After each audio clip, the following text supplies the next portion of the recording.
is equally important. The fact that cars have been zipping around Elm where it reached Orange Road and ended up in the brook, and they took the wall out many years ago, and Essex County has done nothing to replace the wall there while they went to Glen Ridge and immediately fixed their wall up. We've been begging them to do that, got no action. It's important that we demonstrate that that's not okay with us in Montclair. We want everybody to be recognized. We want every end of town, regardless how much they have in terms of resources and the color of their skin, to be equally, serviced. So that's why I agree. It's important to me too, Mayor, and I co-sign what you're saying. I believe, and I'm not part of this Complete Streets Board, but I'm just here participating to voice concerns. Enforcement has to start with the complete streets. There has to be proper, adequate language included to show the county that this board is serious about county roads, and it's going to try and make a good difference on the county roads. I heard someone mention surveys. Surveys don't really work in this town. We don't get a robust result from residents that we need. It really needs to be more boots on the ground or more community meetings to get a full detail of what people are thinking and feeling. So those are just my thoughts. And Jake, I still have not received the resolution. Did you send it? Oh, I'm sharing it to the screen. I can also email it. My apologies. Yeah. The fourth ward matters. And, I've advocated and been advocating prior to being a counselor to get some improvements done down here when Dave Cummings sat. And I think I've mentioned this before. We just can't keep ignoring Ward 4 with traffic and safety concerns. And if the majority of our issues are on county roads, then I would hope and expect that this Complete Streets Board is going to take that serious and craft language and letters of support that the county roads matter just as much as the public roads, and look for creative ways to get some work done. Like Janet said, we don't want something to just sit on the shelf. We want them to understand that we're serious, and we expect them to be serious and hold them accountable. If I could add to that as well, please. I think it's also really important for us to also make a statement that, and maybe it's listed here, but I think we could even make a stronger statement in that we have the Essex County's high injury network, and we have our own high injury network. And while the county recognizes these 3 streets as being on their safety action plan, many of our local safety action plan streets are the county streets, as Councilor Toller had said. And I think that the real, I think what we want to do is build a relationship, and we want to build out so that we are working not only on their Essex County plan, but on our local county streets as well. Yes. And that's really good idea. The foresight and the vision that I think we should be presenting this as. So because that's what we want. It's not just 3 streets, but we want a working relationship. So would this be more effective if it's one resolution that also includes the detailed recommendations that you're raising, rather than submit multiple resolutions? Yes, that's fine. We're tabling it. We'll come back. We'll do a comprehensive I think that's a good idea. resolution. I think really, more than anything, it's the purpose of this, as I see it, is not only building a documentation, but it's building in an on-ramp for our working relationship. Good way to say that. And I think we need to really think collectively as a board, how do we envision that relationship? And how do we, for every project, do we need to have a resolution to state our intent? Or are we creating that general baseline of this is our relationship we want to build with you? Yes. And while these are listed in the Essex County plan, we agree they're very worrisome and concerning, but also within our local we plans, have our own plan. We have equal streets that are equally dangerous and high priority. So I think just let's use this to make it a model going forward. Sure. I think that's a really good point. idea. I thought it under shared responsibility. Our local roads also feed into the county roads and vice versa. So I think that's a really great suggestion.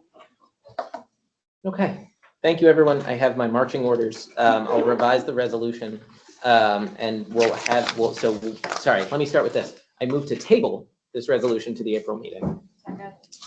All in favor? I, Aye. Opposed? Abstain?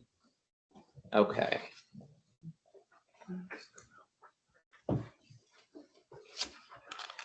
Also, I want to do a quick reintroduction. Unfortunately, I started the recording late, and so I want to make sure that we kind of give a brief overview of what we just did and what's going on here. So this is the Complete Streets Oversight Board meeting for March of 2026. The meeting was advertised on the township website and on township social media.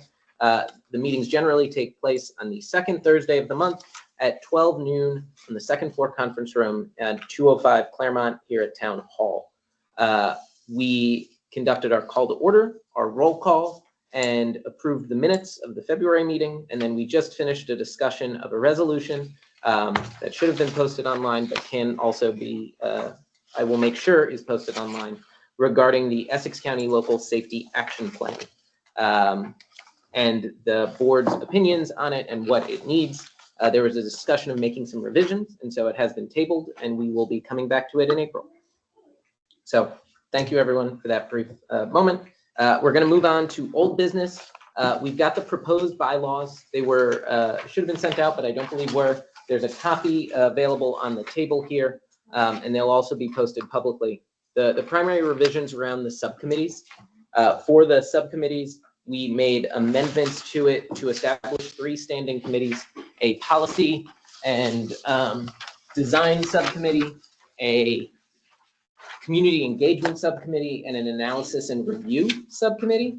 We also established that the subcommittees will each have a chair, but then also a board liaison. So we want to let a member of the public be the chair if they are so enthusiastic. We don't want to limit that, but the board liaison is going to be a voting member of the board who has the opportunity to get items on the agenda and that sort of thing. So we really want to make these subcommittees a really working part of the organization because the more people we're able to engage, and I've already received a number of emails and communications from folks who want to be engaged in that way, the better. do we need to have I'm looking at section 1:4-6. Sure. Which says that each subcommittee shall meet at least 4 times per calendar year. I don't know if you really need that. Okay. If for some reason they only need to meet 3 times, Sure. I So- would just strike that. Just strike that. Oh, Is there an agreement? Strike the 4 times a year? what's the subcommittee? Where is that at? Section 1:4 covers the committees, and so. We need page numbers. I can help you with that. Thanks. It's this section right here. Okay, yeah, thank you. We don't really need to say, I don't think that achieves anything. Additionally, it establishes that the board may create a new subcommittee at its discretion by a majority vote of the board. Hi, I'm in here, okay? So you just give me a yell. Keep the door open? Is he here for this meeting? I think so. Then- Yeah.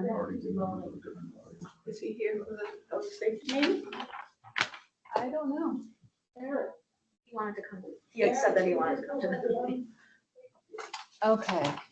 And you There's can't have, 4 people. you can't have 4 people? Oh, I've got a hand raised. Maya, while we're figuring out what's going on in here. Hey, sorry, can you just, the document that you're looking at in person, is there a link to it or can you present it in the meeting? Yeah, let me share it. I can probably share it to the chat.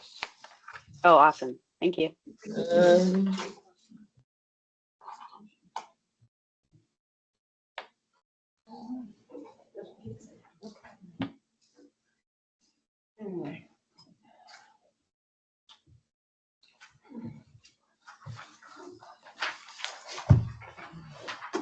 Maybe I cannot share it to the chat. I will share it here.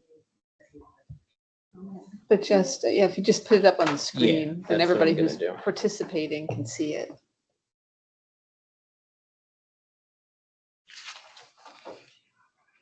But it in the chat? Is there a chat? I'm not able to put it in the chat for reasons that are not clear to me right now.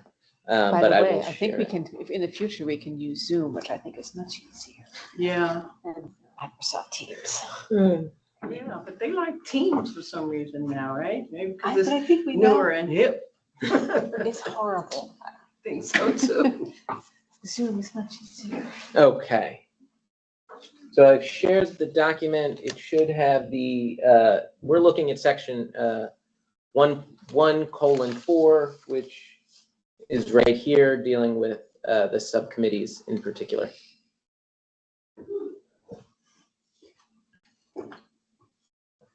So I just have a couple questions. Sure. I know, and this is great, thank you. So I understand that on each subcommittee, there are members of the public can serve. How, should we set some like guidance about how, first of all, how are participants from the public selected to be on a subcommittee, and how is the chair determined? Okay. Chair, I imagine, would just be a vote of the membership. Of the subcommittee. Of the subcommittee, yeah. I don't know that I necessarily see a particularly stringent volunteer requirement. If you're enthusiastic and you want to show up, I'm happy to have you be a member of the subcommittee. And so that's my perception of it. If the board believes it should be more stringent than that, I'm happy to talk about it. But I want to open up as many opportunities to engage folks and make it as easy as possible to stay engaged. Will there be a time period for engagement on the subcommittee? So I'm excited to be here and I run in, and is it okay they just run in for one meeting because they want to do something and then not come out? Or if you're going to be on a subcommittee, is it for a time period of 6 months, a year, whatever? I'm just trying to say, is there going to be any type of a structure to the subcommittees? I'm trying to strike a balance between having it be a very formal, strict structure with the understanding that the more engagement, the better, right? And so folks coming in for one meeting and leaving is not necessarily preferred, but rather than establish a term, so to speak, I'd rather use that as an opportunity to question why that happened, right? Okay. And see if there needs to be something changed within how we're operating to do that. Like maybe it could be as simple as, you become a voting member on the attendance at the second meeting, right? So you don't just show up for a meeting or a voting member and then leave, but you've come to a second meeting that establishes that you've got some buy-in, you've got some skin in the game, and you can become a voting member on your second meeting, perhaps, of a subcommittee if you're just a member of the public, while anyone on the board, we all vote anyway. We're there by virtue of our board membership. Perhaps board members start as voting members. Maybe something like that establishes, it's very little barrier to entry in the grand scheme of things, while also establishing that the folks involved are trying to stick around and have some commitment. The only difficulty there, and I respect what you're saying, sounds like there's a good plan here. The only thing that I would say to that is that oftentimes if people are not consistently coming, and they say, well, I wasn't here last week because so-and-so, and then the person that's trying, or the people that are coming regularly now have to take their limited time if you're trying to have an hour meeting and go back, which is fine, you bring people in, but understand we have to think about all of that as we decide how much we're going to just allow the freestyle. Probably as much, if not more, than you want to encourage everyone. But those are types of things that can also, if there's no boundaries or set limitations or expectations, then they could impede those that want to come regularly and maybe say, okay, well, we're going to adjourn tonight. We've been here 2 hours, but we'll pick up, the next meeting. So perhaps the chair is responsible for coming up with minutes of the meeting, right? Or someone within the committee can establish minutes. Okay. And for someone to participate in that meeting, they're asked to review the minutes and sign off that they've reviewed the minutes for the prior meeting, so that we can all start from an equal baseline. Yeah. And we can distribute those minutes in advance so that there's plenty of time for folks to. That's a great idea. Plenty of time for folks to review them so that they can come prepared. Mhm. I agree. I'm just based on what, the matter, just sort of piggyback off of that. I I understand what the rationale is. I mean, we want to make sure that as many people who are concerned about these issues have the opportunity to voice their opinion and participate. My only concern is to just, like, these are, I mean, policy and project development, analysis and review, those are like meaty things that, you know, those particular committees are gonna have to deal with. And to have like not a consistent, you know, group of, like a core group of people who are going to be committed to, you know, doing that work, I think could potentially sort of derail the whole purpose of the subcommittee. Mhm. So I would like to see a little bit more structure Okay. with the opportunity to open up for more broader public engagement. Yeah.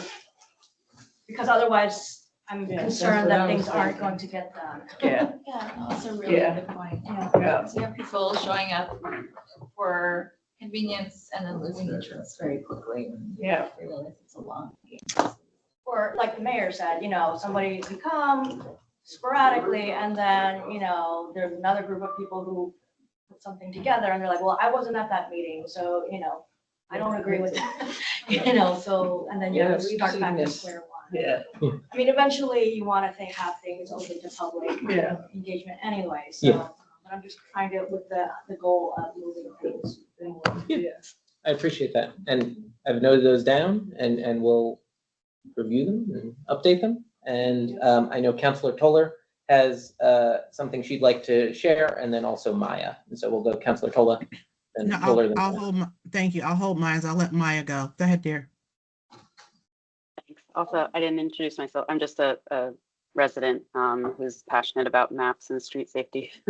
I was one of the people who emailed Jake after the last meeting. So I like that note around like participation. You don't want people just kind of flying in and expecting something to happen just because they came to one meeting.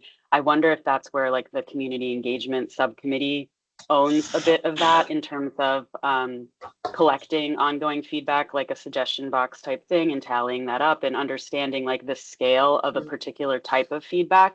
And then also circling back with the community to let them know like, hey, we're hearing you. Here's where your particular comment falls in relation to everything else we're doing. So it could be that, you know, subcommittees A and B via subcommittee C are like getting that engagement in a way that allows them to continue to make progress, but also take in the feedback from the community as it happens. Yeah. I think that would be effective. Thank you.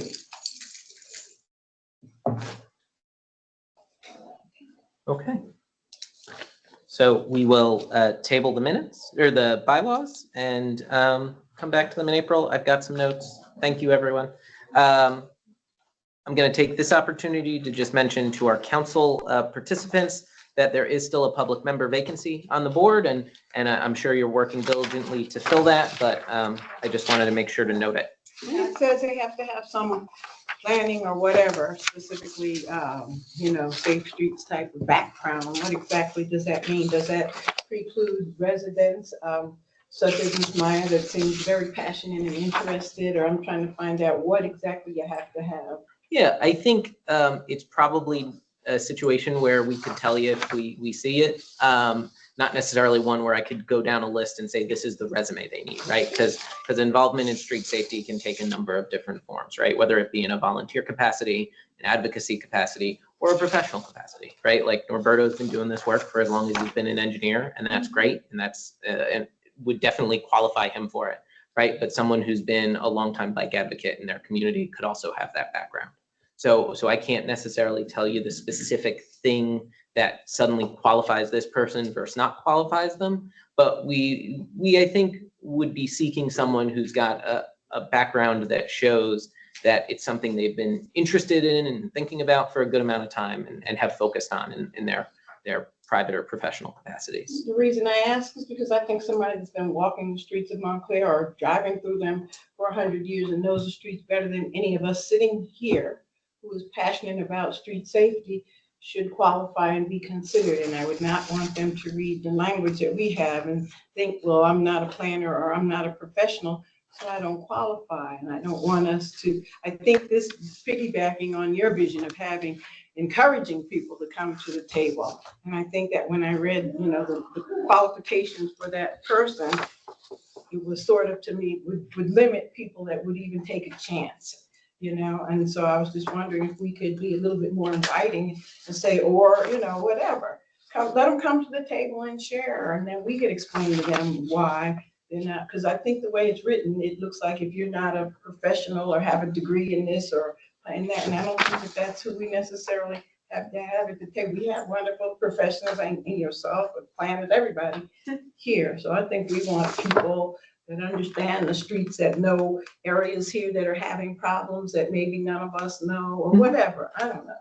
Yeah, that's a decision for you all, the mayor and council, to make, the governing body to make. And so I very much understand and appreciate where you're coming from. And if that's how you're thinking about it, that's great, right? Like, I think about the planning board or the zoning board of adjustment, right? Those are boards that have a clear level of expertise, but what brings someone to that board and qualifies them to be on that board is not a cookie cutter thing, right? And so someone who's been involved in town in any number of capacities may be felt to be a good fit for those boards. And so, ultimately, that's a decision for you all in the governing body to make.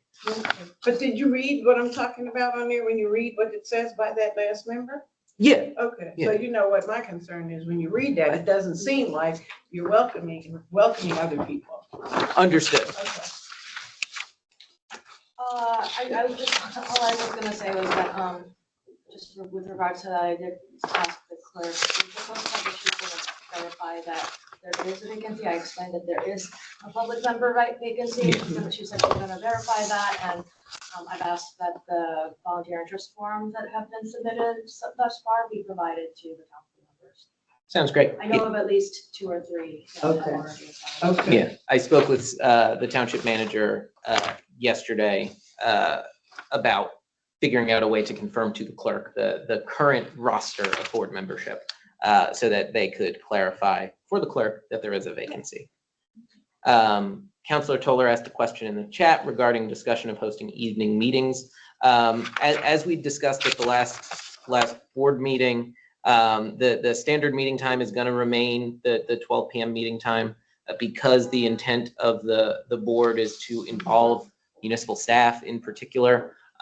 There was an intentionality in choosing the workday meeting time because the municipal staff need to be here because they're vital components of this. But that does not preclude when the board feels it's appropriate, the scheduling of evening meetings.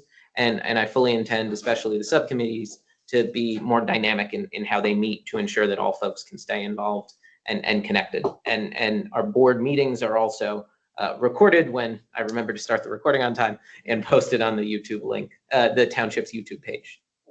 Thank you for that. I just don't understand how you can get a robust feedback if all your meetings are 12 o'clock in the afternoon. I just don't understand how this board is really thinking that this is going to work for a public meeting to solicit feedback and input from our residents who have a passion or not to participate. The average person goes to work, and I understand what you're saying about staff needing to be there, but you also need to hear from the community and the residents. And I just don't think 12 o'clock is a fair time to the majority. If you host or open them up, if this board is willing to adjust their schedules for 3 or 4 out of the year, that makes it more equitable. I just don't see how this is going to work, that people have to take off of work to come and have a voice about a complete street matter in their neighborhood. I mean, if someone on the board can explain to me how this is equitable at 12 o'clock in the middle of a work week, I'm here to listen. But again, I'm going to try and advocate and ask the board to consider hosting some evening meetings. That's an adjustment. If we're here to work for the residents in the community, we have to adjust ourselves. So I don't want to, sorry, if I could just respond, the oversight board was established by ordinance. I think, Jake, you've said that if, as needed, there are going to be evening meetings, but for the most part, this is how we set it up. It's mostly the staff. I understand. Wait, and that was the whole idea behind establishing these subcommittees, which are going to be open to the public, and presumably those meetings are not going to be during the day when most people can't attend them. So And respectfully. the idea is Oh, to sorry. create additional opportunities for public engagement while also allowing this oversight board to do the work that it's tasked to do. Right, and I received that, and I respect your statement. I was very vocal when this was being discussed, that this had to be equitable for all. I even advocated that there was a ward, a representation from every ward. That's not, there was a lot of things that I advocated and pushed for that were not included in this ordinance. Don't know if that was by design or not, but here we are. And ordinances can be adjusted if this is what the community wants, or if this board wishes to make sure that this is fair and equitable to reach everyone. So yes, it's an ordinance, but ordinances can be adjusted. It's that simple. Right now, what I see, I don't see how this is going to work for the betterment of their overall community if there's just a select time and a select group of people, very similar to what the mayor was saying about even advertising for the position. If you're trying to make sure you're getting any and everyone who might be interested, then the language has to be changed. That's all I'm saying. It's feeling very silo-ish to me from looking on the outside. And subcommittees are fine, but are subcommittees, do they have teeth? Are they voting members? So we can say subcommittee and use that word and throw it around, but are they really voting members? Are they going to have any teeth? They're not voting members. They're Well, that's what working I'm saying. So now there's another strike against this. This subcommittee can't vote, meetings at 12 o'clock. How does the public engage and try to get some stuff done in their neighborhood? Well, I think that the whole purpose of to have council members who are part of this, and for all of the council members to receive the information as they are currently, it's up to us to make sure, as council members, to make sure that our constituents and the residents are all made aware of what's happening within this board. And so I think we really I would like to have us all give this board a chance to do the work that it's has to do. And also, I think it would behoove all of us to be able to establish these subcommittees as soon as possible, so as to open up, the work of, the intent of the ordinance to as many residents as possible. So that's all I'm going to say for now. Thank you for your comment. But it's Thank still you. not fair and equitable. And I hope that this board is also going to follow the affirmative action policies that we have here at Town Hall, because our boards, commissions have to be reflective and use those policies. Of course, yeah. Thank you, everyone. I'm gonna go to section C. There was just some questions at the prior meeting that I want to address. Brian Scantleberry had one, Assistant Manager Scantleberry, regarding the crashes included in the local safety action plan analysis. That does include all crashes. It didn't distinguish between whatever the cause of the crash was. So the 2,500 or so, I believe it was, or 3,000 or so, somewhere in there. It's all crashes in Montclair during that time. Moving on to section D. Oh, sorry. I'm sorry, just because I have to actually do. Yeah. I don't know if this is would be included under prior meeting questions and concerns. Sure. But I promised Councilor Birmingham I would bring it up. She was at the last meeting, as you remember, Mayor. The one thing that I wanted to follow up on, Austin, sorry to say that, Sure. but the Beverly and Grove Yes. flashing beacons. Mhm. Is it, so can we get a status update on that and Yes. affirm I have the, date by which that's going to be? give me 1 second. I spoke to Rick. Yeah, you gave me the date, I don't remember what it was. We'll have Saturday. Yes. This Saturday? I didn't want to give the wrong information. Oh. That's literally discussed all. Where is that going? Beverly and Grove. Beverly and Grove. Oh, Something that started before. Yeah, I remember. Right, the posts have been there for a while. which I Yeah. know. We just got the materials, so we needed the batteries, we needed to deliver. We lost a lot of batteries in the winter due to the Oh. cold. Thank you. You- I'm gonna go check. You beat me to it, Deputy Mayor. Thank you.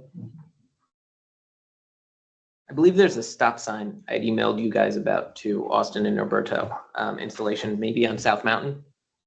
Checking in on the status of that as well.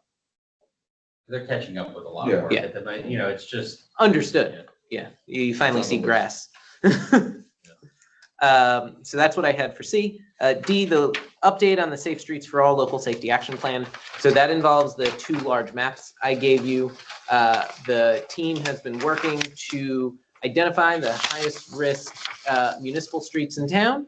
And those are identified on the color-coded map in an unranked capacity, just the ones that are most significant concern and lesser concern.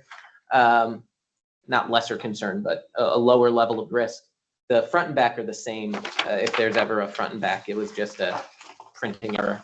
And then the second map you have is the prioritization ranking. Now, you may notice that on that ranking, there's some roadway segments that are on the area of concern, but are not on that ranking. That's because there's already ongoing municipal projects that we informed the consultants that there's going to be work happening there. And so they shouldn't make recommendations for a roadway we're just in the process of updating.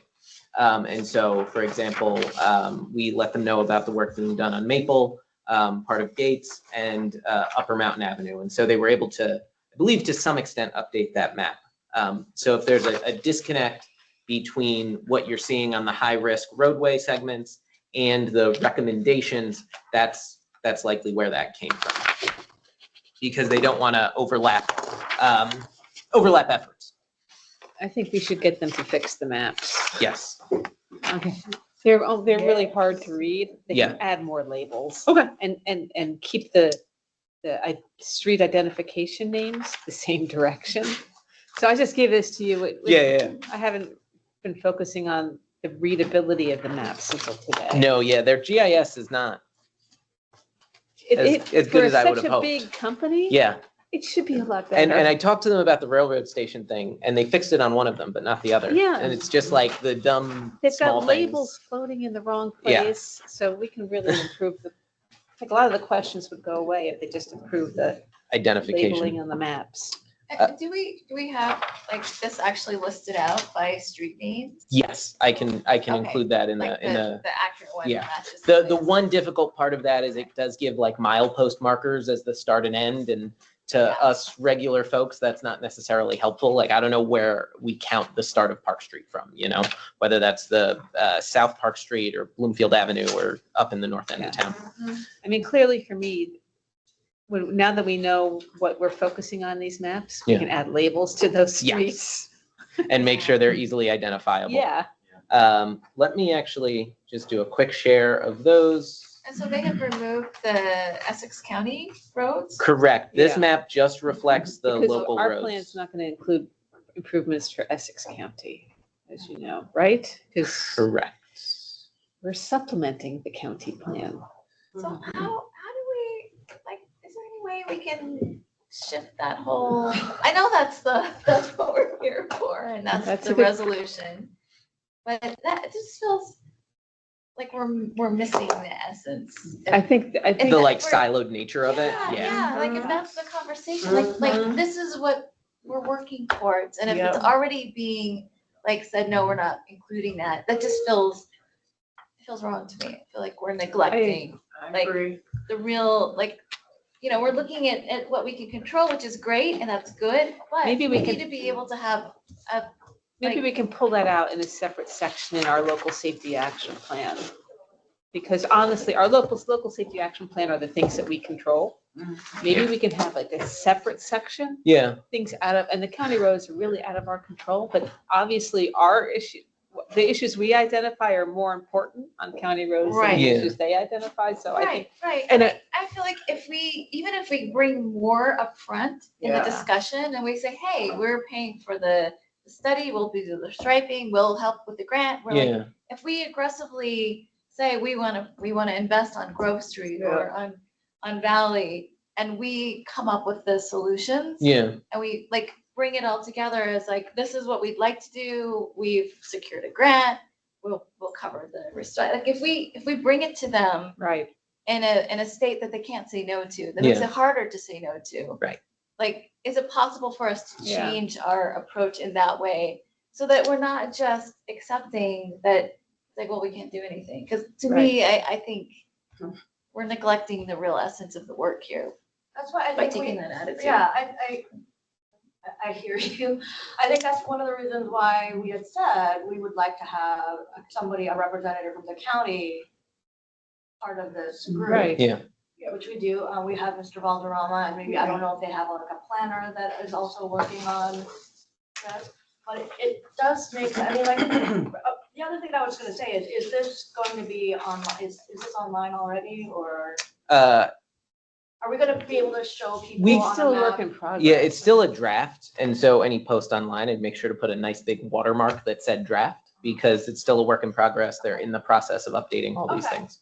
I do, yeah, I mean, because, I mean, I don't know about you, Mayor, but like, a lot of the emails that I get are having to do with county Yes. roads within Yes. Montclair. So if we were to just like have everything all Yeah. together, to me, that makes. Maybe we should just tell them to include the county roads in our plan. And here's the thing, So all along, they they said, yes. oh, we can't include the county roads. did analysis. Oh, they said that we could not? Yeah. Because I think we should ask them again. I They know, I think so too. they did an analysis that included the county roads, and Right. so And then they we pulled them out. know, We have a right? baseline analysis, like We the do. top 20 Eg- were primarily exactly. county roads. Yeah, Correct. and so Yep. I think the question we have to ask there, and the balance we need to It strike was there skewing is, the priority. yeah, like we don't want the top 10 recommended projects to be county roads, not because we don't think they're important, but because we want to be able to move with as quick a pace as we can on some of these, right? So for example, Chestnut Street, which is tentatively identified as the priority roadway, right? Mhm. We don't want that to become number 11 and we just no longer work on it. Right. Because that That's is fine. something we That's can fine. do to have a serious impact, If but we maybe, include it in a separate section, so it's yeah, it identifies the more defined improvements that we want on county roads without diminishing our projects on our Yeah. roads. Or at least we side road, because if you look You up could a Grove have that Street, conversation. where all the people are crashing and where people have gotten killed and whatnot, they're not even identified off of the Grove Street on here. yeah, Yeah, And that's a huge problem. Yeah. For I me, know. and when you pass this and people begin to look at that and they notice that those areas that, have really yeah. proven to be detrimental, are not even anywhere in there, it's sending a wrong message. Yeah, and it makes it seem like we're ignoring Yep. those Yeah. issues, Right. even though we are keenly aware of Yeah, them. I'm telling and you, want three to do people, something and about there are the people that have either, two of them, passed and another one almost, and then when you look here, you don't even see Yeah. anything like that. Imagine what that feels Right. like. Yeah. I mean, come on. Certainly. I'm sorry, excuse me, I have to go. Thanks for coming. I'm gonna Bye, ask- Susan. All right. I'm gonna ask the other, they're on stick if I just go back.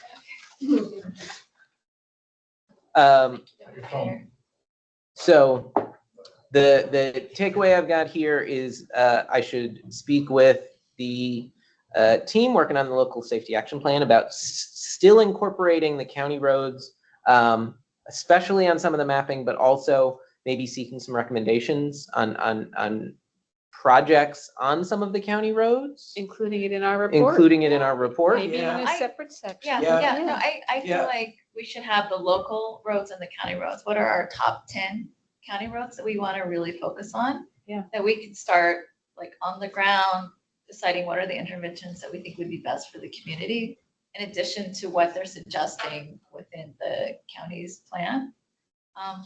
And then the local as well, because I think we need to have that clear sense of like, what are our priorities? What are the two, like, they're different streets that Yeah. work, Exactly. county and local. And the process will be a little bit different, and a little bit Exactly. more bureaucratic levels and negotiating with the county side. Yeah. But I think we should still prioritize them and have them be like. Yeah. Jake, if I may too, Please. I've brought this up in the past, but just to reinforce the point, I guess my biggest problem with this map, which is great, really reinforces things we already know. But a lot of these areas that are identified are areas that we either have already worked on addressing or are in the process of addressing. Mhm. And that's not really reflected in Good this point. map. And I have concern that this becomes a public document Mhm. that says that we need to do stuff here, but the township has already Already done. done a lot of work in these Yeah. areas, which isn't That's a good reflected here point. because they're using old data. Yeah. You know, Claremont Avenue, for example, is number 2 on the list, but over the last couple of years, just about every single one of these intersections have been converted to a multi-way stop because of the high number of accidents Yeah, that have been experienced there. good point.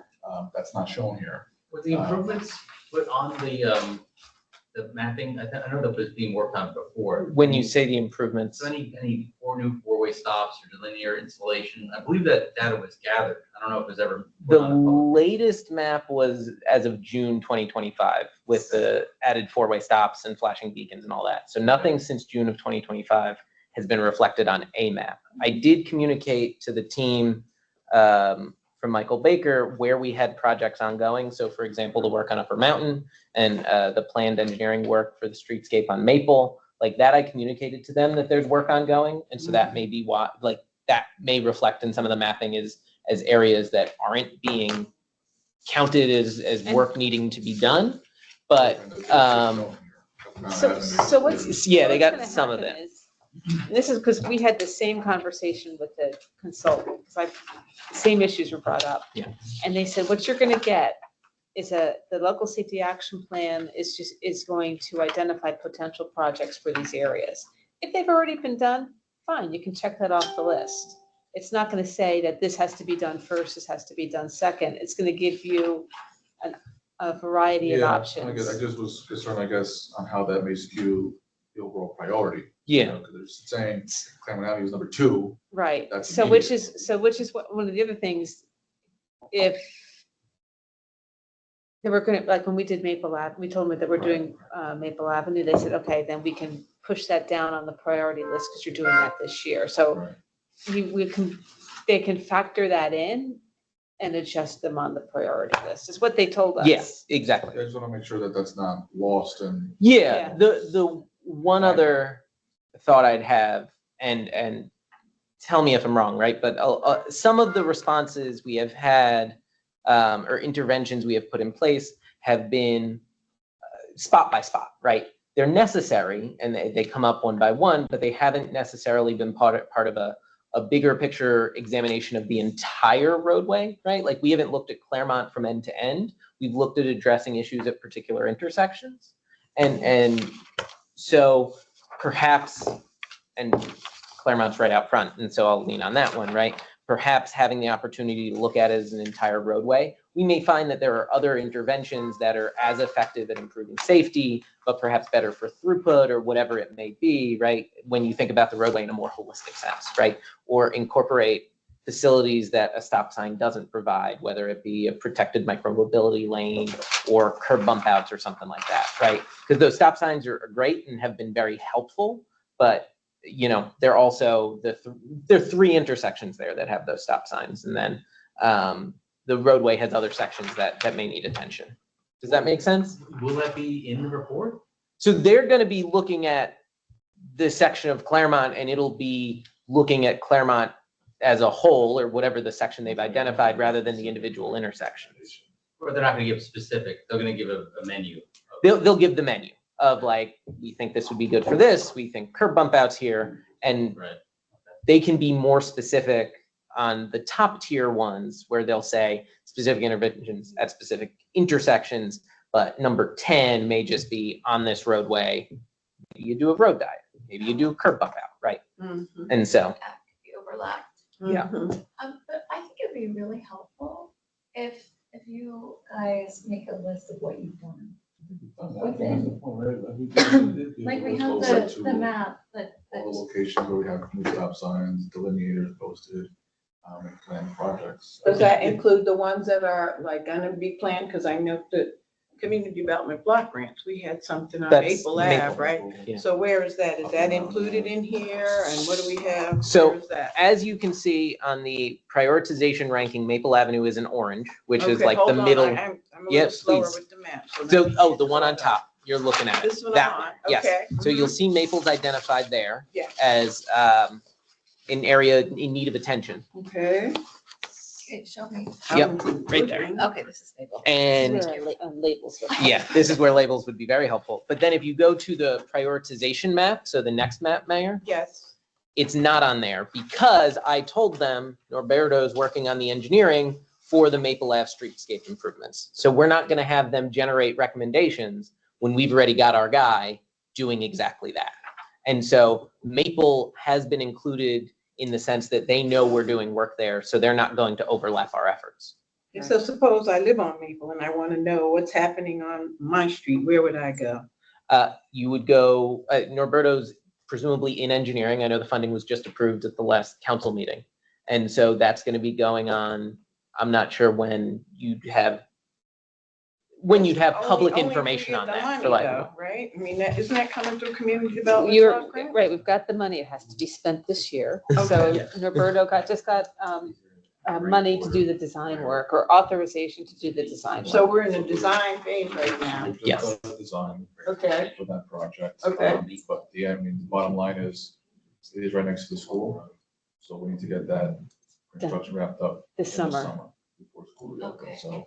And I missed a couple of the meetings for the fourth ward. Did you all discuss that in the fourth ward already? I mean, We have in been the, discussed the in meetings other that they community had. meetings. You did that already, because I'm with sorry I missed upcoming it. projects, but Okay. I think the intention is hopefully by our next meeting, we can have some information provided to the board as far as what the design is looking like, gather that feedback and input, Okay, and incorporate it to the final design, so we get out to bid, when we get out to bid. Okay. But you need a Good. plan I on got- spot. Mayor, And May your I- project. I need more days in the week to try to keep up with you guys. You're moving, and I appreciate that. Yeah. Hold on, Councilor Yeah, I Toller. did. had- I just I'm had a sorry, Her question. hand has been raised. Sorry. Thank you. Thank you for that. Norberto, I know I've shared some emails with you.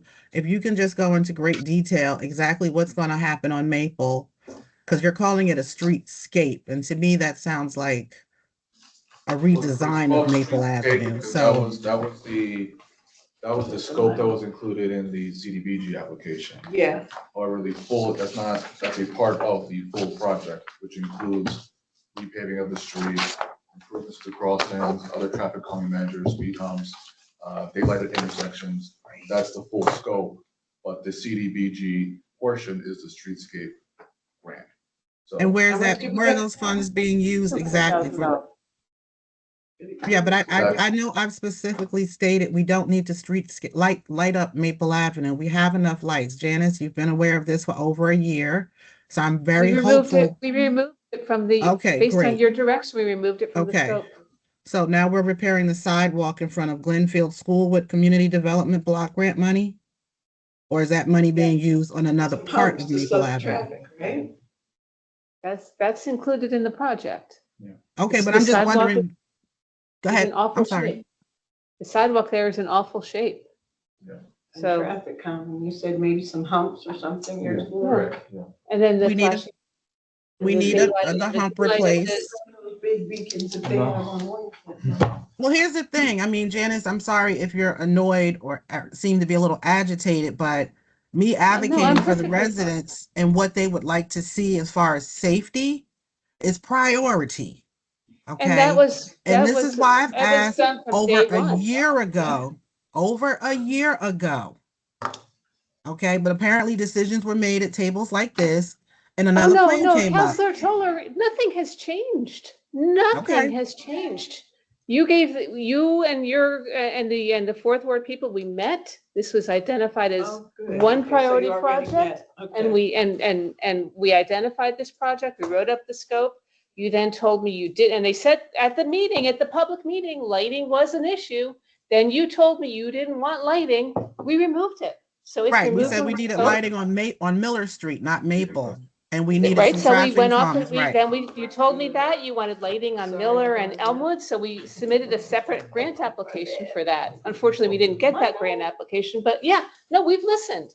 It's just that we didn't get the money with what was happening with HUD. Yeah. We were not sure if we were gonna actually get the money, so we didn't want to start the design work until we were ensured that the money was gonna be there. So now that we Right. found out, and now that School's coming to an end. Norberto's was authorized to do the work, we are doing the work. Awesome. So there's been no change to the scope other Again, than if somebody removing can the just lighting. email me and share me an actual drawing of what's going to go where, I would appreciate it, because things seem to get lost in emails, meetings where the fourth ward counselor is not aware, and then I find out about it at the end.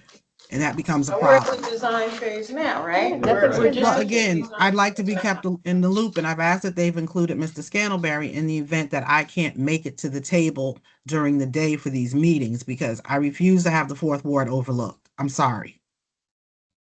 Well, I know you didn't mean to offend me, so I won't. No, take I was offense, not but trying to offend you, Mayor. As You a have plenty person of who's other lived in the places to fourth go. ward longer than you have, and nobody can be I more passionate understand. about all of our wards. But I do, understand, concerns about sometimes not having representation of all the wards. But I want to let you know, I'm at the table representing all wards. And I appreciate that, but, all wards have to fight a little harder than some other ward. One ward has to fight a little harder just to be I heard. agree that one ward has to fight. harder. Okay. One ward. And I'm just not here for it. I'm not here for that mess. But thank So, you. thank you, Counselor Tiller. I just have like a question going back to this. Like, I think one of the things we really need to think about is like, creating some type of public like landing list so people know where things are and what's being Yeah. considered, and if it's the design process, if we're Yeah. like seeking out grants. Yeah. Like, I think this would help not only educate the community so they know the work you guys are doing, but get everybody on the same page. So if Councilor Toller wants to see what's happening with Maple, she can look it up and say, oh, it's in design phase, Yeah. it's here. And I think like if we could take the work you guys have done and start creating that type of list of or process of like, for example, Upper Mountain, I think a lot of residents in Upper Yeah. Mountain don't know what's in the works. They don't. So it's like just creating the like where things are, like that timeline for all of these lists, all of Yeah. these things that are listed Yeah. and that are on or off. Like, Right. I just think we need to have that landing page, did you say, Austin? Are they on Hey. the township webpage? Well, that was just so the planning board and all the land use boards have an ongoing data document hub that has each step of the process, right? From application on through the 17th meeting for any given building. Which is just kind of heavy duty lifting to Yeah. keep it updated. So It certainly is, and I may be giving myself a heavy You're gonna job. have one for complete streets. But that sort of thing where when you complete the preliminaries, we can put them up there, and then with each revision, like they go through and DCS has something like that, I think could be a good place to put all that. But then I've also talked about, and Maya, the member of the public who was on, had mentioned it, and I think I may talk to her about it since she seems to have some area of expertise. I've long thought we need like a Domino's pizza tracker for this sort of stuff, where you can go on a web page and you can see for like the Beverly thing, right? Like base has been installed, blah, blah, blah. And like you can see it's almost there and just what the expected anticipated time frame is or what the holdup is as to why a project hasn't taken place, right? Because I think everyone understands that when there's 10 inches of snow on the ground and it's iced over, like you're not going to be installing a new RRFB, right? And so it's just the fact that they feel like they have to contact someone, whether it be that counselor or someone at town hall, who then needs to contact someone else, who then needs to get back. Like it just feels dispiriting, even if it shouldn't necessarily be that way. I have said exactly this stuff so many times, and I guess it's just a sign of how much I'm a person that nobody wants to listen to because you say it, and then everybody's like, what a great idea. Hold on, I've mentioned the Domino's pizza tracker a number of times. I think. That's all I've been saying for like a year and a half, is that we just need to have visibility. Right. And it's not just about the projects that have been approved. What's really crucial is to have, when people ask and focus on a question, even if the answer is, we're looking at it, or we're not gonna do anything, people, it's better than nothing. I have these things that have been hanging for a year. And I don't know the answer to them. And people ask me and I go, I don't know. All I can tell you is that I'm gonna ask the people. And they go, well, and nothing has happened. So like a good one would be Park and Wildwood. Four-way? I don't know, but I mean, it's been in the hopper for 6 months and we've had multiple crashes since then. You've seen my list, right?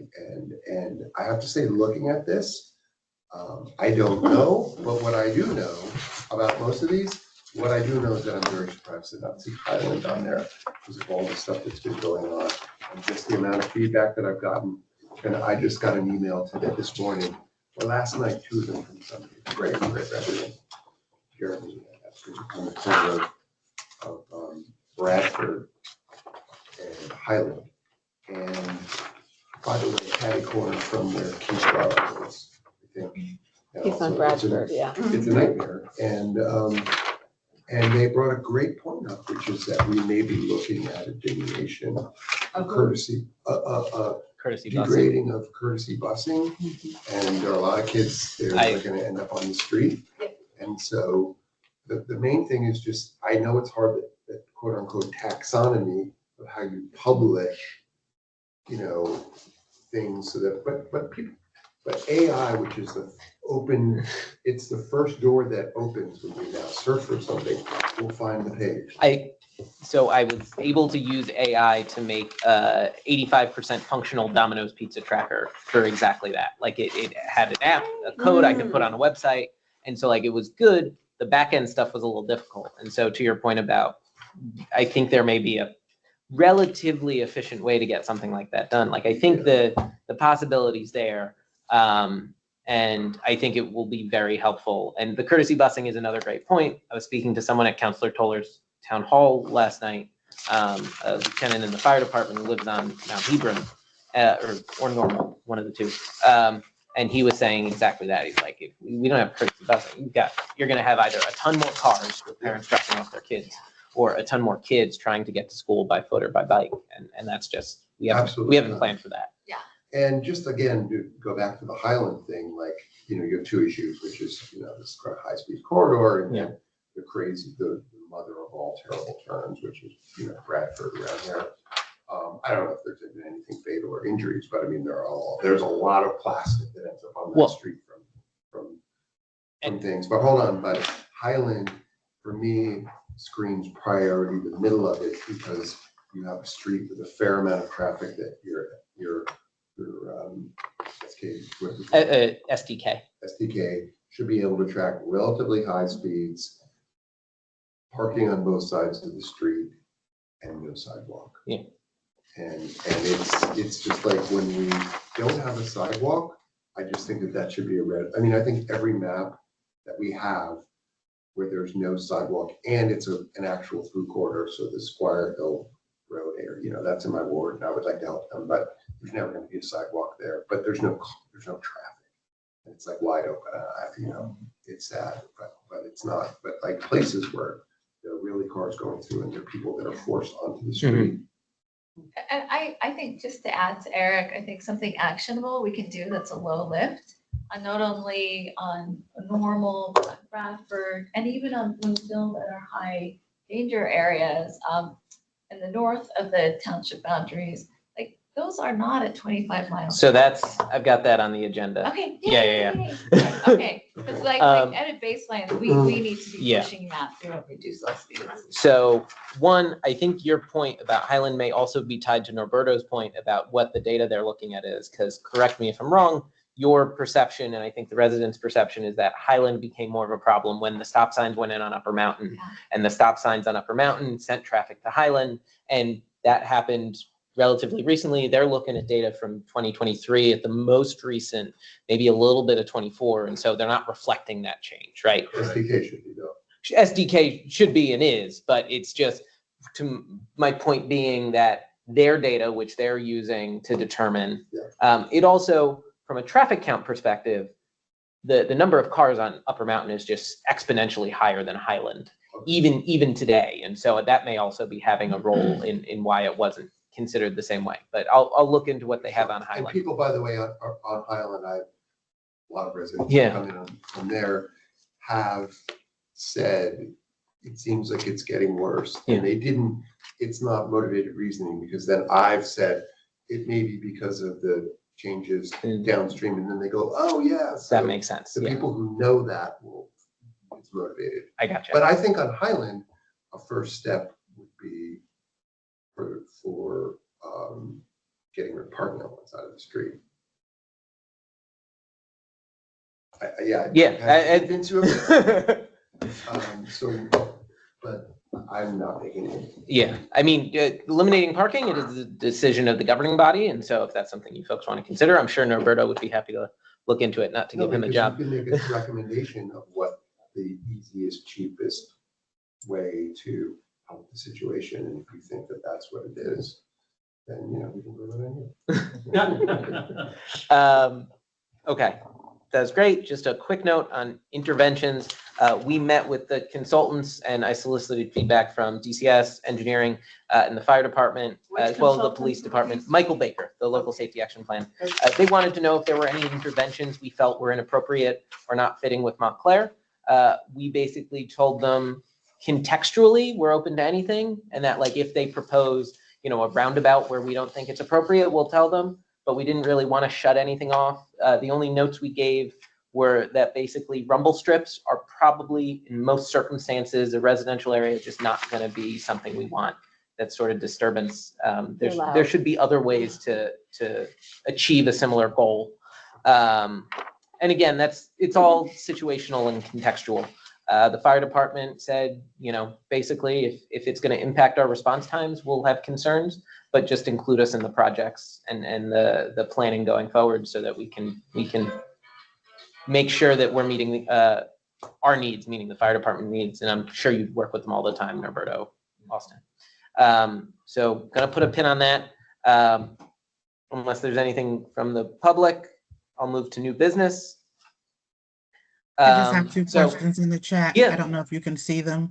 You can put them No, in I your didn't get the notes. chat notification. Let's see. They're not really well, the one is a question and the other is kind of a another question, but it doesn't have a question mark. And it's just kind of piggybacking off of what Council D'Amato was stating about sidewalks, no sidewalks, streets with no sidewalks and busing. Those are two things going on right now in the Fourth Ward. I know I asked at the last meeting for someone to look at Ward and Orange Road. That's a bus stop. And there's no School bus crosswalk. or transit? Both. School bus. Both, Yeah. okay. Warren and Okay. Orange Road, is that right? Ward and Orange. W-A-R-D. Okay. Mhm. Pleasant And Ave. Pleasant Avenue, there's been some issues and I know Austin's aware because he puts boulders at the end of the block on Hilltop with some speeding. And if we're talking about streets that need attention, because they don't have sidewalks, Pleasant Avenue is one of them. There's only a sidewalk on one side of the block. So I'd like to make sure that somehow, some way, those two items get looked at.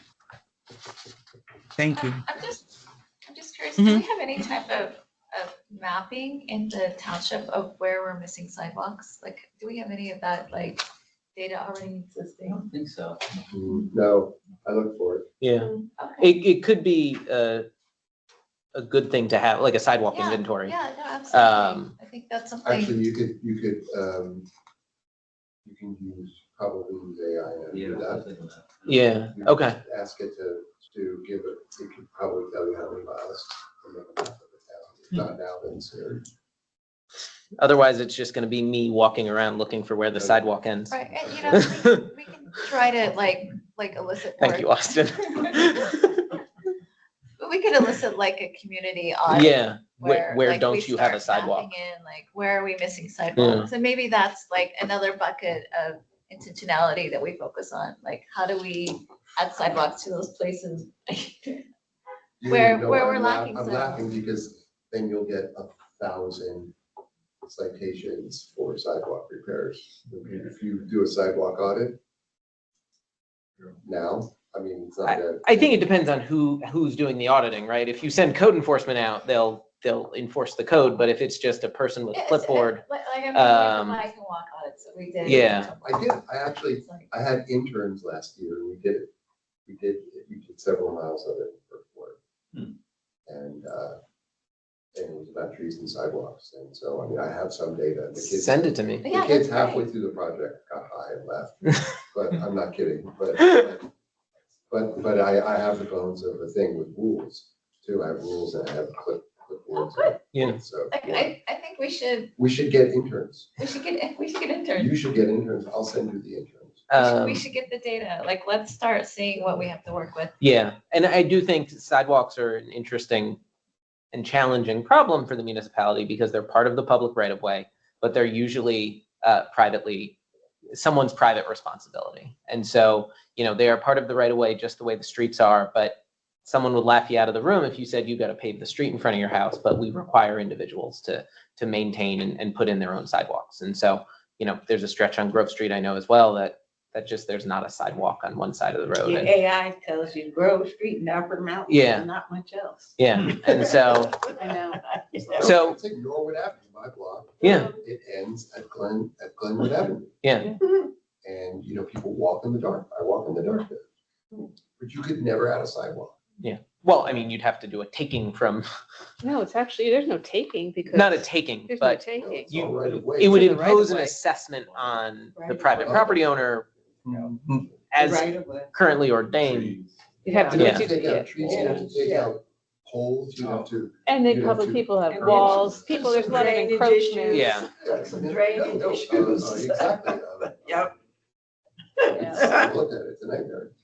And I'm just like totally throwing ideas out, whether it lands or not, or if I'm just kind of being, I mean, Alexander, is another one, has no Yeah, that's what sidewalks, he and said. that's a main, Yep. It's awful. yeah. East, west. Yep. yeah, that's It a really good one. should have sidewalks. Alexander is actually, I've walked it, I've looked at that. Alexander, you could do it easier. That would be a higher priority than like Norwood because it's slow, Right. whatever. But Highland, certainly at the portion within the park, Sorry. I just came to see you.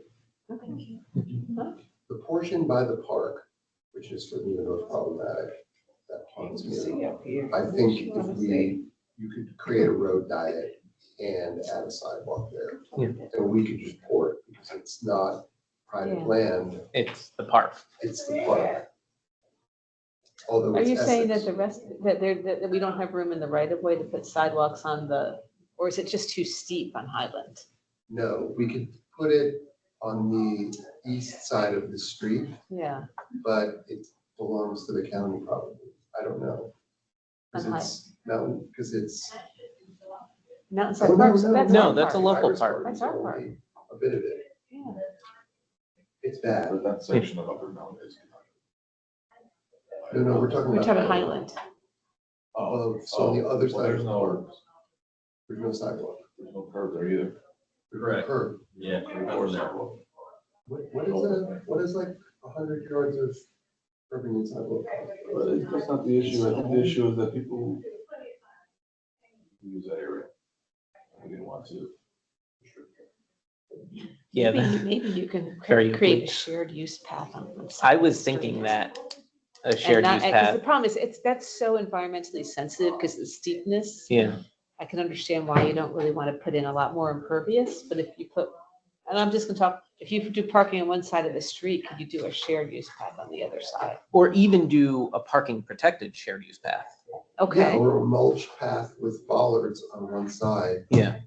I mean, there are people with strollers and stuff, but Well, yeah, I think a mulch path there may be ADA concerns with something like that. yeah. Yeah.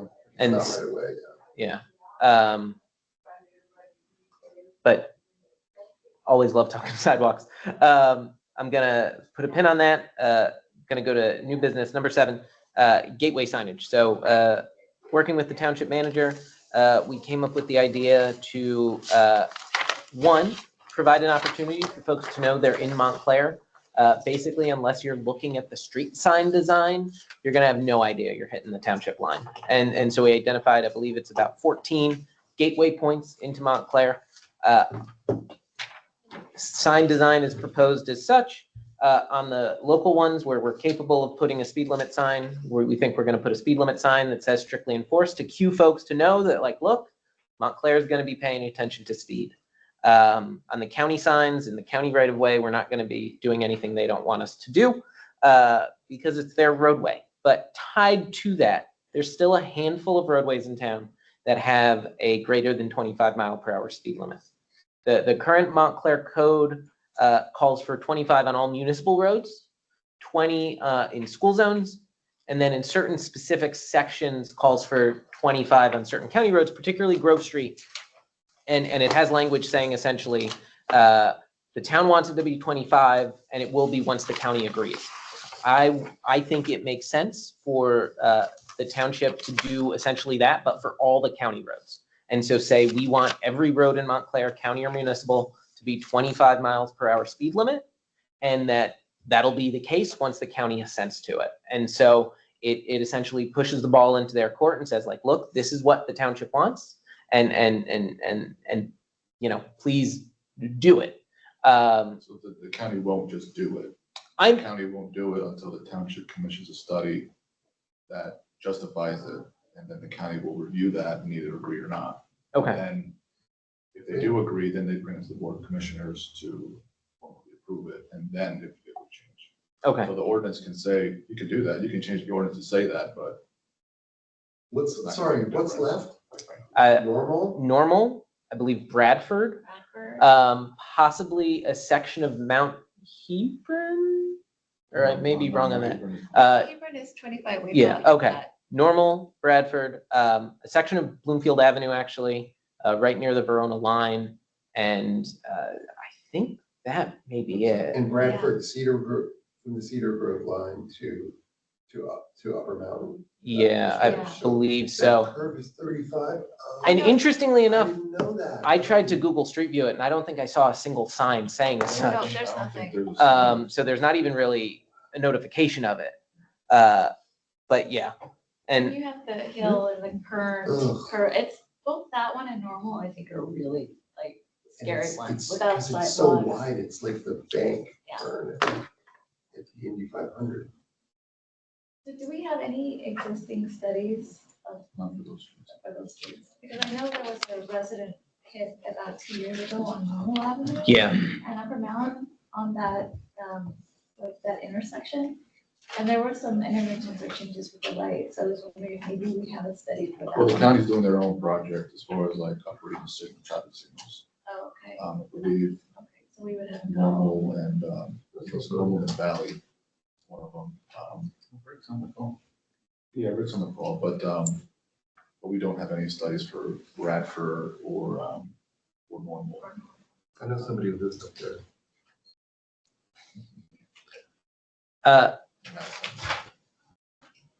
Councilor Toller asked if we plan to commission a study for speed limit signs on Orange Road. Norberto or Rick, requesting more speed limit signs, is that as simple as sending an email saying Well- we want more speed limit signs? Or, I was referring to what Norberto had just stated. He said the county won't do anything until No, We the county won't commission- change speed limits. he No, won't. we're not asking them to change. I'm asking about Right. signage. Orange Road is the only artery in and out of Montclair for that part of town, very similar to Bloomfield Avenue. The fourth ward is the enter and the exit of Montclair. And if the county roads don't have proper signs, we're going to continue to have accidents and incidents. So I'm just trying to piggyback off of what Norberto just stated about the county won't do anything. We have to commission them for a study. So I'm just wondering if this board plans to do that, just for some signage that says speed limit 25 miles per hour. I know we have a few ones hanging up kind of raggedly on utility poles, but they're not really visible to drivers. No, they are. They're up there really bad. They look terrible. They just should take them down and start all over.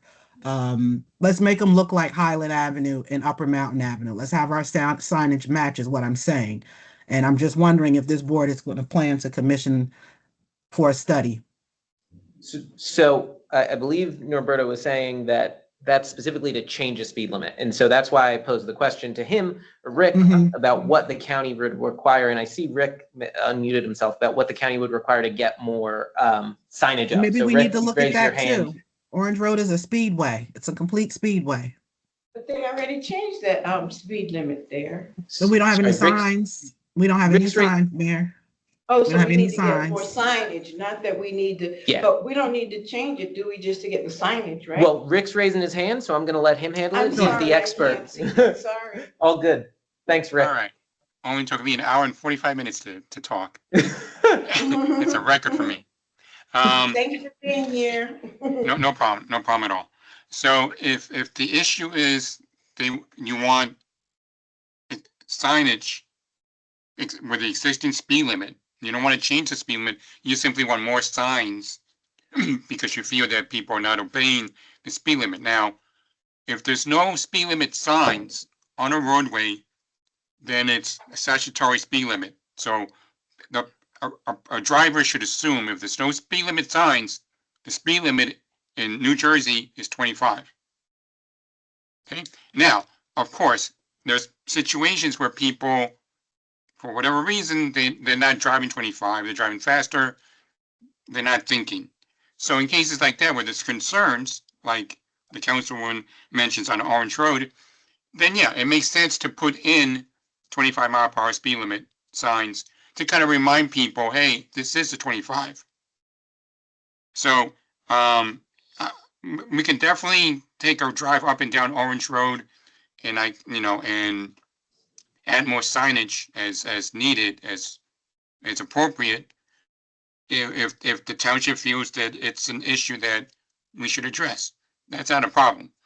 Now, going back to the issue of changing the speed limit, as Roberto mentioned, we dealt with this last year with Grove and Valley, where initially the township wanted a 25-mile-per-hour speed limit throughout the township, and our position at that time was, and still is, that we will look at each individual roadway on a case-by-case basis, where our policy or our position is preferably not to have a township-wide speed limit. So in those instances, we did approve or agree with the Grove and the Valley Street changing the speed limit. The township had the ordinance. We did the concurrent resolution. We changed the signs. And we're open to having the same process for other streets that the township feels needs to be changed. But like I said, that our position is we prefer to go on a street by street basis, on a roadway by roadway basis, backed with a speed study that shows that it's warranted, that it's appropriate. Thank you, Ricardo. I just wanted to, appreciate you saying that maybe we need to do a walkthrough. And I think that's correct, because when you're coming onto Orange Road from the Orange area, the Thomas Boulevard, once you're on Orange Road, we only have 2 traffic lights before we get to Bloomfield Avenue. So it is a speedway. Signage is needed. The first light is at Washington Avenue. Once you get on Orange Road, the next light is at Washington Street, which is Bullock School. That's a long strip of road for people to travel at a high speed. And if we can find a way to put some signage up to let visitors and residents know that traveling along that road is 25 miles per hour. I mean, I'm sure you've driven it. If you haven't, I highly recommend that you do. 2 traffic lights before we get to Bloomfield Avenue from Thomas Boulevard allows the driver to just take off and go at high speeds. I think recently we added a speed limit at the southern end when you come off of I forget the name of the street, from East Orange, and you come from East Orange onto Orange. Yeah. We added a speed limit sign to kind of let people know you're coming off of a different town, you're coming into this new road, it's 25. Yeah, So, we again, walked that, you, Daniel, myself, the people from the county, we walked that and looked at where those signs should be. Mm-hmm. Okay. Just putting this on the record, if I have to attend 12 o'clock meetings once a month, this is what I have to do. I don't have a seat at the table, but I'm here to advocate for what I need to advocate. But okay, thank you for that. And if you can't get here, you can always speak to me before the meeting and I will. Well, the agendas aren't shared in advance, so I don't know what's on the agenda. So I wouldn't be able to ask you to advocate. Okay, all right. They're not Sorry, online I just want to either. let you know, I'm always here if you want to share anything before a meeting. Thank you. Thanks, Rick. And so just to summarize that, to make sure I understand, for specific roadways, so say the township wants Normal Avenue to become a 25-mile-per-hour speed limit, to change the speed limit, the county's policy is they'd want the township to essentially make the request, do the speed study, and then bring that to the county for your concurrence or disagreement, whatever it may be. You would do a speed study to show that it's warranted, what the appropriate speed limit is, that it makes sense to lower to 25, and then you would pass an ordinance to make, a town ordinance. The town ordinance would then be sent to us, And we would then present it to the Board of Commissioners for concurrence. Understood, and I suggest that you, if you do want to change the speed limit, that you probably talk to us first before you go through trouble in ordinance. Because if we feel strongly, we might disagree with it, and then you wasted an ordinance for something that we're not gonna back. Understood. I think I can speak for the township and say that it probably wants 25 on every road, Yes. regardless. And so, you know, that is the township's, and obviously it would require a passage of an ordinance for the mayor, from the mayor and council, but the township adopted that 25-mile-per-hour speed limit township-wide on municipal roads, and I would imagine the governing body would agree to that for county roads. That being said, we understand you have your process, and so we'll work internally to figure out how we want to handle these requests. It works. Who It works. pays for the signs? When it's on a county road, who pays for those signs? With speed limit signs? Yes. Oh, we do. Okay, and I'm just asking, right, because I think I heard Councilor Toller referencing, you know, the beautiful signs in the Upper Montclair and then the other ones. And so just as some added information, I know that when we did get one very beautiful sign that Councilor Toller's dad was very helpful with us getting in the South End, it was because a business decided they were going to put a very lovely sign there, and they have their name on it. So that's something that individuals in communities, if they want something more elaborate or a beautiful sign like this, I think it's good, you know, then if Every we got ward a should have business. one. Huh? Every ward should have one. One of those. Okay, I don't know. signs. I don't know about that. I'm just speaking the logistics about how things get paid for, because as you know, Mhm. we are in dire straits with funds, and I don't want to pretend that I think we're going to wake up tomorrow and have a sign like this sitting in the areas that we're talking about. So I'm just putting it out there in case other people, you know, want to work together and see if maybe the bank or something. I would work with you or some other residents if they want to get something more elaborate, because I just don't think that our budget is going to start putting signs like this all over, although it would be nice. And I agree with you. But when we start talking dollars and cents, some things are going to make the cut and some things aren't this year. I agree. So Jake, about the sign. Yes. So, I do have a couple comments. Sure. One of which should be already shared at the manager's office, but MUTCD does not support I'm sorry, I'm trying to turn it off. Please forgive me. mixing regulatory signage with informational signage. Yep. Regulatory signage should be standalone. Yep. Be the prominent focus, if that's the intent. Just a note on that, and also the sign placement is, I believe, too low. Okay, the speed limit sign placement. Yes. Okay. What if we had, that's so funny, because I had this like hunch when I looked at that sign this morning in the package. And it just didn't hang right together, and so I'm not channeling the MPC. So what if we had a sign underneath it that said, like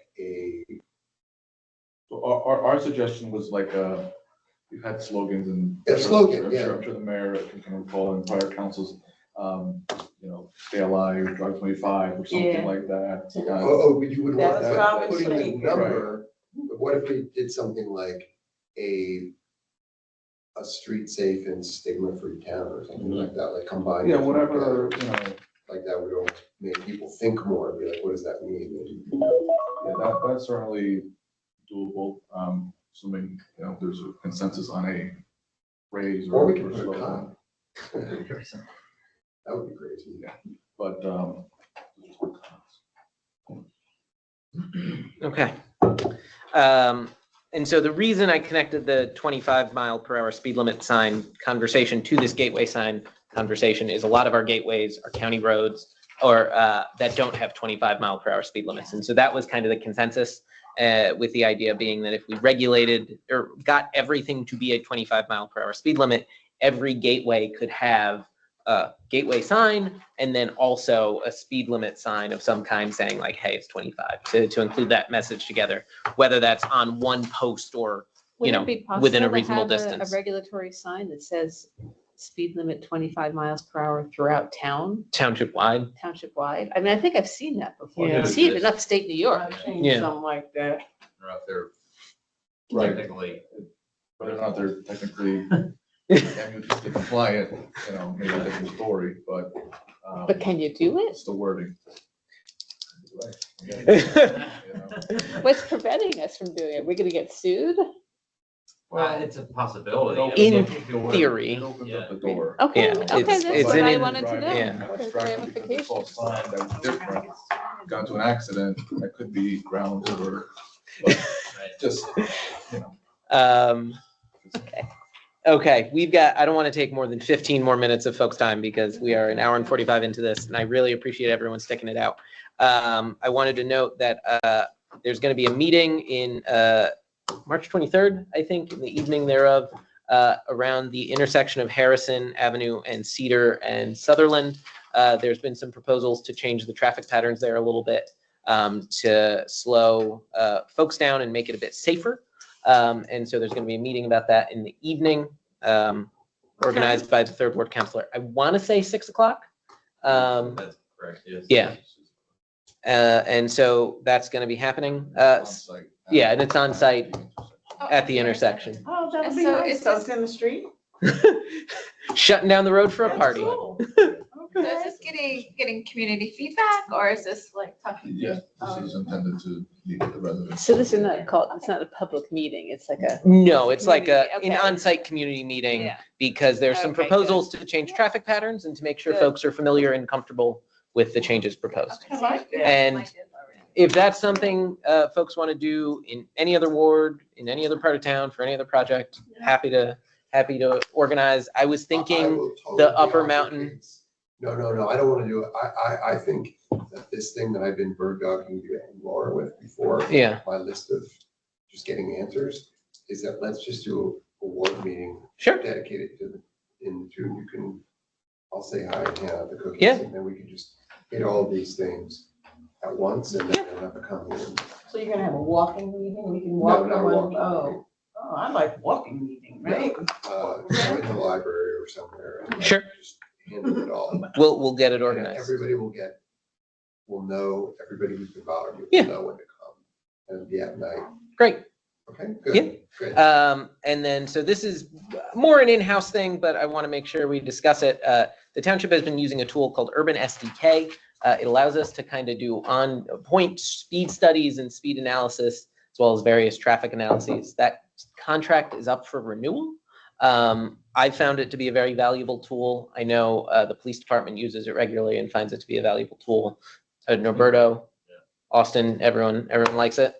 Okay, so I'm Absolutely, keep gonna talk to township manager about renewing that contract.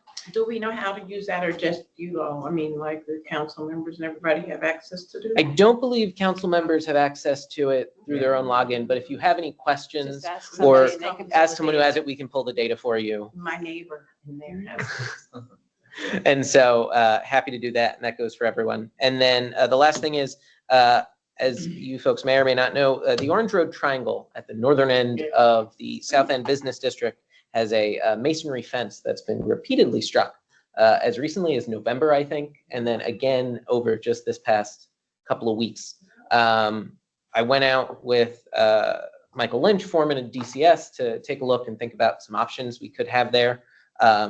And just finding ways to cue folks for what's an unfamiliar intersection, right? It's not a design you see every day. And I think it was a really valuable thing to be there and look at it and analyze it. And so we were thinking of maybe considering, and I talked to Rick briefly about it yesterday, possibly putting up some sort of visual marker for the curve that goes there. It's a painted median right now, so maybe putting some plastic bollards or flex posts to visually cue it, but then also possibly a center line rumble strip. The concern is that just putting some signage is not going to be enough. If you're distracted already, you're not going to be looking at a sign that tells you to pay attention. And so by putting the center line rumble strip, you're not going to impact the residents as much because everyone who's driving correctly is not going to make a noise. Yeah. They're just going to be there. But someone who is starting to hit that intersection and going straight when they should be turning will be cued to say like, oh, I gotta move. Yeah. And so in addition to that, it's county parkland technically where that wall lies, where that wall is, but the township has been doing the maintenance and repair of it. and named Yeah. it. And where are we talking about? South End Business District, you're going south on Orange Road, No, on at, Orange near the Road. intersection with Cedar. It's before you get to the. It's right before you get to the district. It's for Christmas. No, tree. it's How is it county? Yeah. right here. So, Because it's in Orange. so I'm trying to figure that out, and I've reached out to the public library about pulling the old Montclair Times articles from when it was actually done as a project, which was in the 50s, to figure out why it's county parkland. But anyway, just something we were thinking, it's all very light touch, but we think it could have an impact on improving safety there. There's a bus stop right there. You're right before a busy traffic intersection. And in addition, we're thinking of ways we may be able to just protect the fence, because replacing a masonry fence every time it gets hit is expensive. And we don't want to do that, just from like a township budget perspective. And Just have so, a question. I'm sorry, please, I'll let yeah. you finish. No, I'm just wondering, when you went out to look at it, I know that you said you spoke to the police department and got the report. I'm just wondering if it has anything to do with the bend before you reach the triangle. Well, that's where the flex post and the center line, And the rumble strip. center line rumble strip Yeah. would be. Okay. It'd be on exactly that Yeah, bend, yep. so that someone who's going down Orange Road thinking they're going straight and then Yeah. suddenly hits the rumble strip, they're cued like, I am in the wrong place. And so that was what we thought of. We also thought of maybe shifting the lanes a little bit to possibly put some Jersey barriers or some sort of guardrail to protect the fence. No, don't make it ugly now. Everything, Yeah, no. just don't make it We ugly. may just need a don't- lighted crosswalk to slow the cars down. They're just flying. The cars are speeding up and Yeah, down and- Orange Road. And rumble strip. But, you know, we don't want to Uh, have them big I've got Rick raising his hand. Rick? residential neighborhoods, Certainly. neighborhood commercial. Let's keep it pretty. Hi, Rick. How often does the fence get hit? Well, since I've been in office twice, Mayor can Yeah. talk about how long it's been hit. I know that it's been hit a couple of times, you know. I've only been, Once a year. Yeah. yeah. The Yeah, about director of once a year. DCS, Austin, said about once a year. Yep. And the brickwork to get done, because those bricks are no longer in play, we have to use the same contractor so that we can keep the bricks looking similar. I don't know. I mean, it's not a big It's not issue. working anymore We can either, have so it now- redesigned, but at least once a year, that triangle is hit, going back from its erection, if you will. Okay. We also have cars that, you know, are visitors, and we know they're visitors because they're traveling the wrong way on Orange Road. We need more signage to let our guests and visitors know, because of the way the road splits down there. If you're an Uber driver, you're not familiar with the way the roads bend, if you will. So it really, some serious consideration needs to be given to the county road to just make sure it's safe for everyone. People that live in the area know the bends in the road, so we're very familiar where it turns and where it doesn't turn. If you're a visitor, it's a little confusing because there's not enough signage to tell you to, you know, bear left, bear right, stay straight. Simple things. Okay. I think. So I appreciate whatever you can bring to the table, Ricardo. Sure. I think it's something I can take a look at it. I think it's something we can treat with some signage and see if that makes a difference. I have a feeling that maybe just a little bit more signage about the bend, about the curve. I could look at the do not enter signs. Maybe they need to have better, Yeah. newer signage. Those signs, they might look okay, but at night they may not reflect well because they're old. Yep. So maybe they need to be updated. Yeah, there's a beautiful do not enter sign at Porter Park that I was trying to ask someone here at 205 if we could get one installed down around that triangle, but I haven't heard anything back. It's a nice, big, beautiful do not enter sign. Big and beautiful. Big and beautiful, all right. But the speed at which these cars are traveling is far beyond the sign that's up there. Oh, When you yeah, I see agree. the I fact agree. that they took the bricks out and then bounced off the first side of impact and then bounced back again, you can get some idea of the speed. So I think the rumble strips and something, as a councilwoman was talking about before we get there. But please, I would like to come and meet with you as we did with the Dodge Street when we're going to walk through, just so that we can have a visual. Thank you. I appreciate it. Essex County is I'll- excellent. You call them and you say, hey, I'm over here and I'd like to take a look, and they Yeah. come and walk with you and work with you. I'm so grateful for Essex County, and you're willing to collaborate with us. Yeah. Yes, I agree. I'll meet with you too, Mayor and Ricardo, whatever Yes. date you say. Thank you.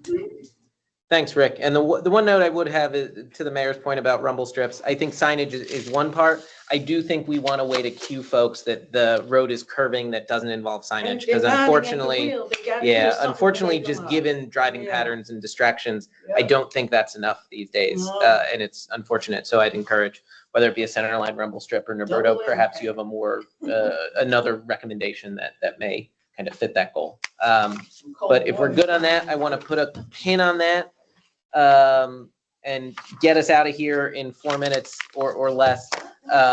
If anyone who is on the board has a comment or concern or thought they'd like to share, great. I'm going to close that out. If anyone from the public viewing at home would like to share, I'd like to make a motion to adjourn. Second. all in favor? Aye. All opposed? And Thank you, everyone. Thank you. very much. Thank you so much, Rick, for hopping on. We really appreciate it. Everybody was on there. I'll send you an Thank you. email.